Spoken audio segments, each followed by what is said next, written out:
Olá, futuros administradores, tudo bem com vocês? Espero que tudo esteja bem. Aqui é o professor William. Queria estar com vocês em sala de aula, mas infelizmente não foi possível, né? Devido a tudo que tem acontecido aí no mundo, no nosso país, na nossa cidade.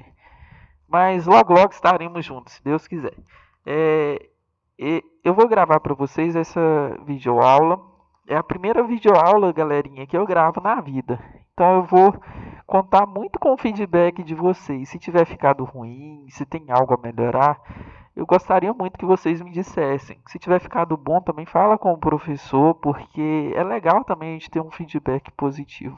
E também para poder melhorar, né, os conteúdos que eu posto. Antes de iniciarmos a nossa aula 4, eu queria fazer alguns combinados com vocês.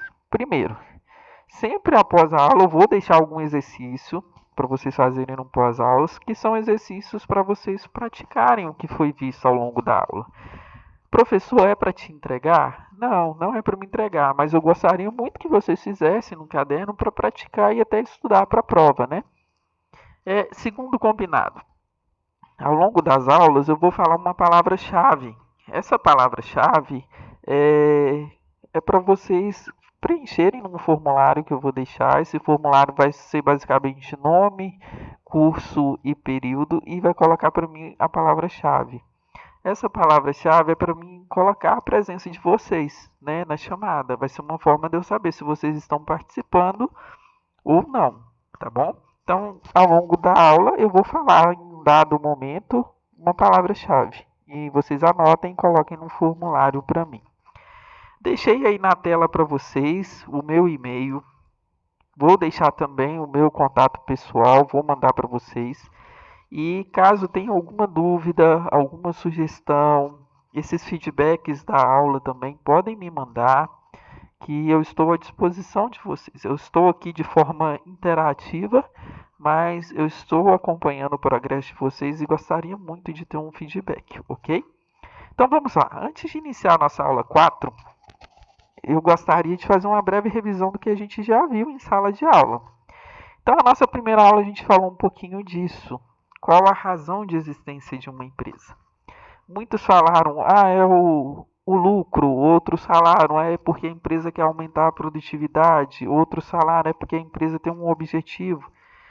Sim, tudo isso faz parte da existência de uma empresa. Mas a razão de existência de uma empresa é o cliente, é o consumidor. Coloquei para vocês aí essa imagem de um cliente parecendo que está um pouquinho bravo, né? Porque o nosso consumidor de hoje, como a gente falou em sala, ele está cada dia mais exigente. Então, cada dia mais ele tem acesso a ferramentas que fazem com que ele consiga escolher o que ele quer sem sair de casa. Um exemplo são os smartphones, que as tendências de 2020 apontam que o consumidor ele vai fazer cada vez mais compras de forma online, por meio dos seus celulares. Né? Por meio do celular, o consumidor hoje ele consegue comparar preços, ele consegue ver o mesmo produto sendo oferecido por várias empresas e às vezes com preços diferentes, qualidades diferentes, prazos de entrega diferentes.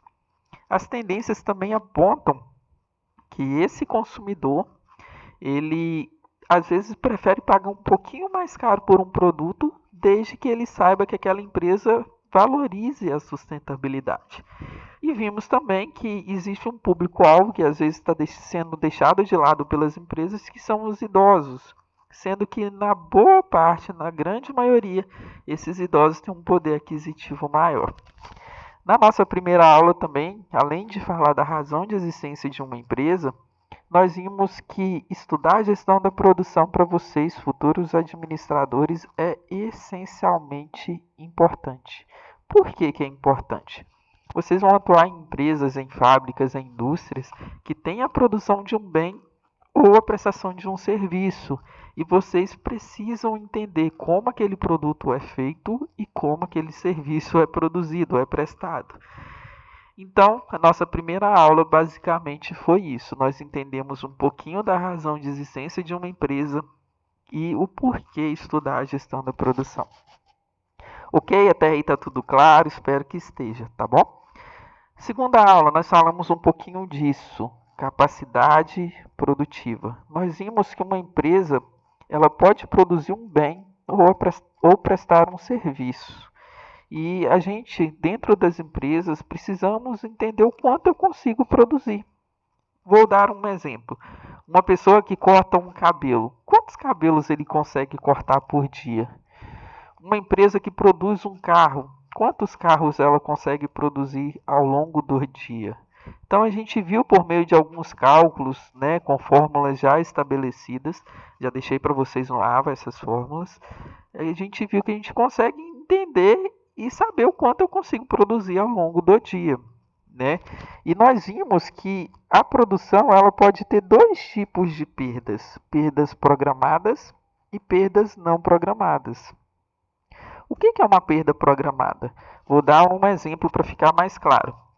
Eu tenho lá minha empresa e eu decido que em um dado dia eu vou parar 2 horas da produção para fazer um balanço naquela empresa. Então é programada, porque eu programei, eu sei que minha produção vai cair um pouquinho porque eu vou fazer um balanço. E agora a perda não programada. Vou dar um exemplo. Eu estou lá produzindo, eu tenho uma fábrica que produz picolés. E aí a máquina que faz esses picolés estraga. Eu não esperava que aquela máquina estragasse. Então isso é uma perda não programada. Então isso vai interferir na minha produção. Ok? Ficou claro? Deixei para vocês as fórmulas. Se tiverem alguma dúvida, me acione. Essa foi a nossa segunda aula. Terceira aula, nós falamos um pouquinho sobre localidade da unidade produtiva. Nós vimos que existem pelo menos 3 formas de escolhermos a melhor localidade da empresa. A primeira é uma ponderação qualitativa. Eu estabeleço critérios, dou peso para aqueles critérios e olho nas localidades se lá tem aqueles critérios atendidos. E aí, por meio de uma conta bem simples, eu defino qual é a melhor localidade. Segunda forma que a gente viu foi o ponto de equilíbrio. Ponto de equilíbrio é uma fórmula já estabelecida e nessa fórmula eu consigo ver quanto eu tenho que vender de produtos para me pagar todas as minhas contas. Eu não vou ter lucro e nem prejuízo. Eu tenho todas as minhas contas pagas quando eu vendo uma quantidade de itens. E a terceira forma que a gente viu é o centro da gravidade. Essa é a que eu mais gosto, né? Vi que muitos na sala de aula gostaram muito dela. Eu consigo entender a melhor localidade de uma empresa por meio de coordenadas geográficas x e y. Também envolve uma conta. Já deixei para vocês esse conteúdo dentro do AVA. Qualquer dúvida, me acione, ok? E hoje chegamos na aula 4, aula que o professor particularmente gosta muito. Nós vamos falar um pouquinho de projeto do produto e do processo. Então vamos lá. Quero que todo mundo imagine agora um celular. Vocês já pararam para pensar que esse celular ele tem várias etapas que envolvem a sua produção? Vocês já pararam para pensar o que acontece para que um celular seja produzido? Né? Você tem hoje celulares muito tecnológicos, celular que tira foto, filma, celulares com acesso à internet. Antes a gente não tinha isso, hoje nós temos. Mas e aí, o que vocês acham que acontece na produção de um celular? Vocês acham que um celular surge do nada? Vocês acham que fazer um celular é simples? Então vamos lá, para a gente entender um pouco do projeto do produto, nós temos que entender o que é um projeto. Eu quero que vocês entendam que um projeto ele tem um início e um fim estabelecido. O que é isso? Vamos imaginar que eu vou viajar. Então eu vou fazer um projeto para mim poder viajar. Eu sei que eu vou viajar segunda-feira e eu vou voltar na sexta. Então eu tenho um início e um fim estabelecido. Então, quando eu falo na produção de algo, eu tenho que ter um projeto. Quando que vai ser o início daquela produção? Quando vai ser o fim daquela produção? O que vai acontecer durante essa produção? Como vai ser produzido? Então, aí a gente tem um pouquinho do projeto de produto. Esse projeto de produto é basicamente planejar o que vai ser feito, o que vai ser produzido, como vai ser produzido. E aí a gente tem uma ferramenta muito utilizada, uma ferramenta muito conhecida, que nos ajuda a entender todas as etapas de um produto. E essa ferramenta é a análise de ciclo de vida do produto. Essa análise ela foi concebida há muitos anos atrás. Muitos autores falam que o ciclo de vida do produto tem 4 etapas. Outros autores falam que existem 5 etapas. Nós vamos trabalhar com as 5 etapas, né? Vamos trabalhar com a análise do ciclo de produto de forma completa. Então vamos lá. Qual que é a primeira etapa, professor? É o desenvolvimento. O que é o desenvolvimento? É a fase do planejamento, do projeto do produto. Eu vou pensar como que eu vou fazer o produto. Vou elaborar como vai ser, se ele vai ser branco, se ele vai ser preto, se ele vai ser colorido, o que vai ter nesse produto. E aí, depois de desenvolver esse produto e produzir ele lá dentro da minha empresa, eu vou para a segunda etapa do ciclo de vida, que é a introdução. O que é a introdução? Eu coloco esse produto no mercado e esse produto começa a ser conhecido. E aí vem para a minha terceira etapa, que é o crescimento. As vendas começam a crescer, o mercado começa a confiar naquele produto. E aí eu chego na minha quarta etapa, que é a maturidade. O que é a maturidade? É um período de baixo crescimento nas vendas. O produto ele já se estagnou ali, ele já cresceu. E aí vem uma decisão importante por nossas partes. O que é essa decisão? Eu devo investir nesse produto, eu devo criar um produto tecnológico melhor, porque a próxima etapa é o declínio, as vendas começam a cair, novos produtos surgem. Então, o ciclo de vida do produto ele é composto de 5 etapas: desenvolvimento, introdução, crescimento, maturidade e declínio. O ciclo de vida do produto, futuros administradores, ele é basicamente assim. Primeiro eu tenho o desenvolvimento. Ele é introduzido no mercado, ele começa a crescer. Vejam, por gentileza, aqui ó, na maturidade, ele já chegou no seu ápice. E aí ele começa a ter o declínio. Então, nessa etapa aqui, é a parte que a gente tem que decidir se eu devo investir naquele produto ou se eu crio uma nova tecnologia, um produto melhor para que eu continue sendo competitivo no mercado. Deu para entender? Ficou claro? Qualquer dúvida, me acione por gentileza. E aí, nós chegamos no projeto do processo. Eu sei que para projetar um produto, eu tenho que ter um processo produtivo, né? A gente sabe que o processo produtivo ele tem 3 etapas: entrada, processo e saída. Minha entrada envolve a matéria-prima, o meu processo as máquinas e a minha saída é o produto pronto. Então, quando eu vou produzir, seja lá o que for, eu tenho que ter definido como é o meu processo produtivo. Então, nós vamos falar um pouquinho hoje também de processos contínuos e processos discretos de produção. É difícil, professor? Não. É bem tranquilo. Então vamos lá. O que é o meu projeto do processo e o que é um processo de produção contínuo? O processo de produção contínuo é a fabricação de um bem que não pode ser identificado de forma individual. Eles são produzidos de forma continuamente. Ou seja, envolvem algumas características bem familiares. Vamos lá, quais são essas características do processo contínuo para ficar mais claro? Eu tenho uma alta uniformidade na produção. Produtos e processos produtivos totalmente interdependentes. Automação predominante, inflexibilidade.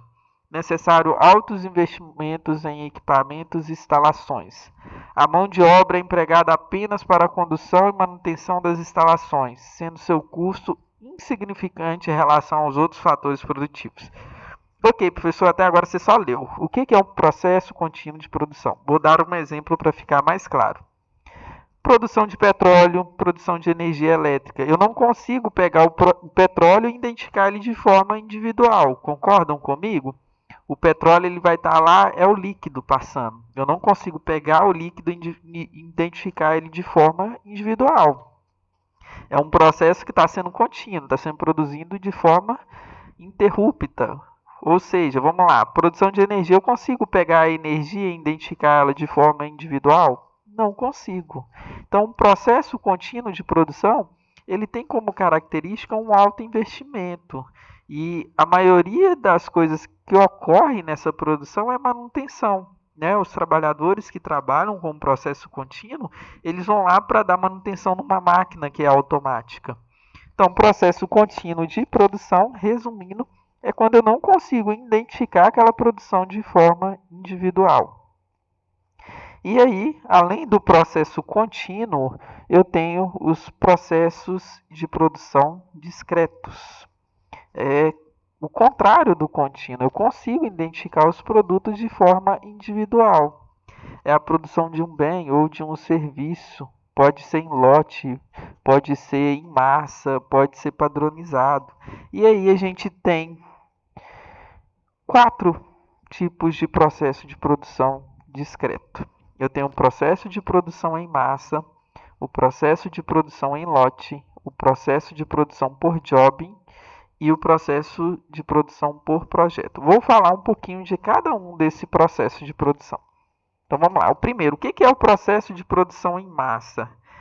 Sem variabilidade, o que é isso? Eu vou estar produzindo ele ali durante todo o ano. Quando eu falo de variabilidade, são produtos sazonais. Exemplo, o ovo de Páscoa, o panetone. O ovo de Páscoa é ao longo da Páscoa que é produzido e vendido.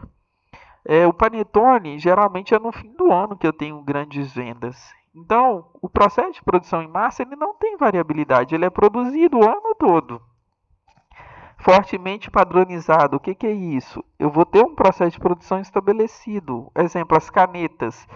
Eu produzo várias canetas, então ela é padronizada, vai produzir todas da mesma forma. Demanda estável, ou seja, eu estou produzindo e eu vou ter ali a demanda sempre comprando aquele produto. Se eu produzo, por exemplo, uma camisa, eu tenho demanda para aquela camisa. Vai ter gente que querem comprar uma camisa. Poucas alterações no curto prazo. A produção em massa, você tem poucas alterações, porque você está produzindo um item que tem pessoas querendo comprar. Estrutura produtiva altamente especializada e pouca flexibilidade. Quando eu tenho um processo de produção em massa, eu estou produzindo um item que eu tenho demanda, padronizo os meus processos, então vão ser todos feitos de uma mesma forma, e eu tenho pouca flexibilidade. É muito difícil eu mudar a minha forma de produção. Quer um exemplo? Vou produzir uma caneta azul. E essa caneta, ela tem tampinha, ela tem aquele tubinho transparente. Se eu quiser mudar essa forma de produção, não ter mais tampinha, não ter aquele tubinho transparente, isso vai exigir uma flexibilidade, uma mudança. E quando eu falo de um processo de produção em massa, é muito difícil eu conseguir mudar o que eu já estabeleci. Então, um exemplo muito conhecido do processo de produção em massa é essa frase: você pode ter o carro da cor que quiser, desde que ele seja preto. Porque os carros antes eles eram produzidos todos da mesma forma em preto, eles não tinham flexibilidade, né? Eles produziam tudo da mesma forma. E aí, outros exemplos é a produção de canetas, como eu falei, de eletrodomésticos, de geladeiras, porque eles seguem a mesma forma de produção, são sempre da mesma forma a produção daquele item. Então, isso é um processo de produção em massa. Eu tenho padronização, eu tenho repetição, eu tenho pouca flexibilidade, ok? Segunda forma é um processo de produção em lotes.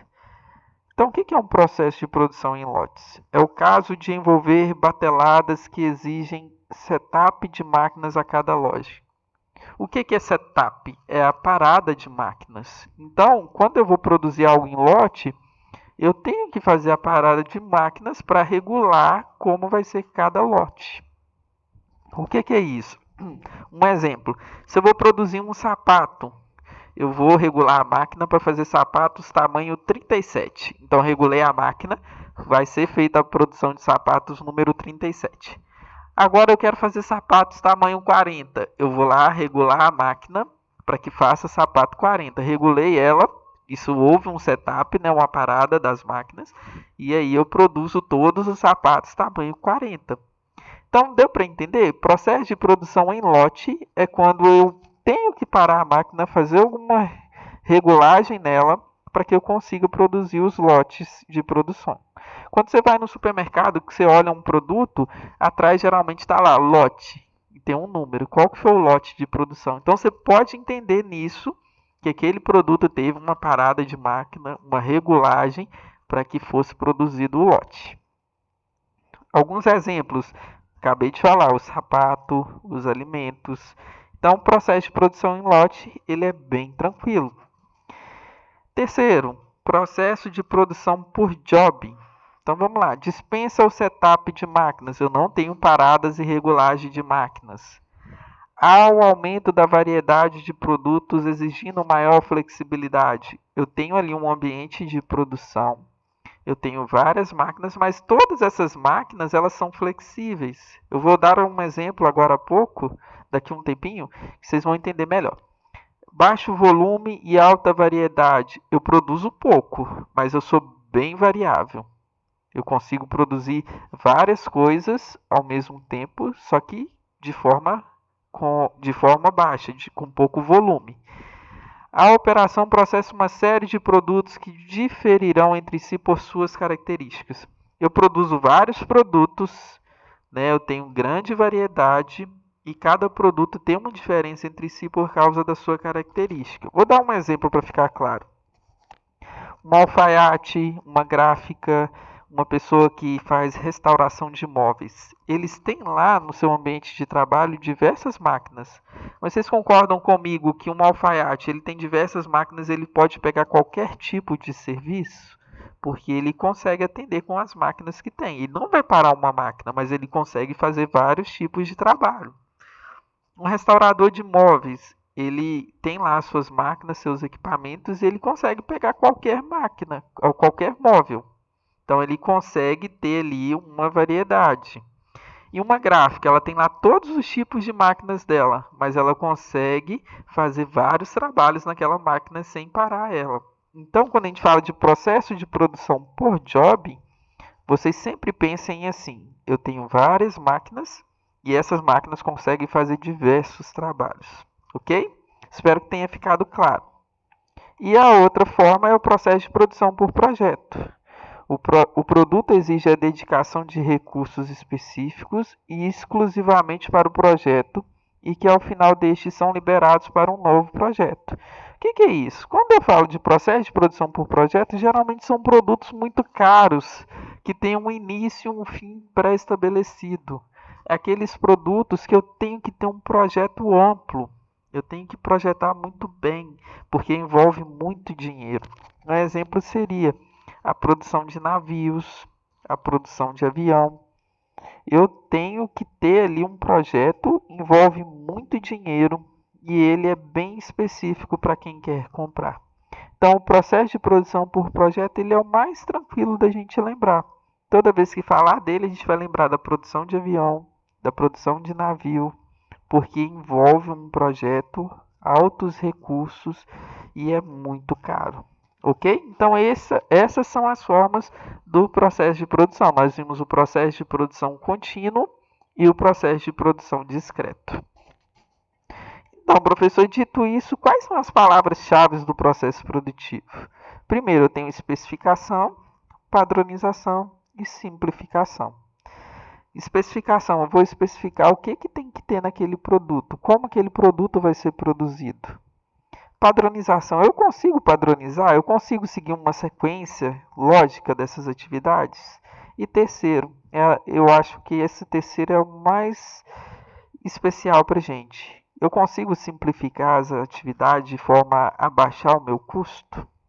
Então, pessoal, essa foi a aula de hoje, bem tranquila, bem rápida. Vou deixar os exercícios, vou deixar lá para vocês o formulário.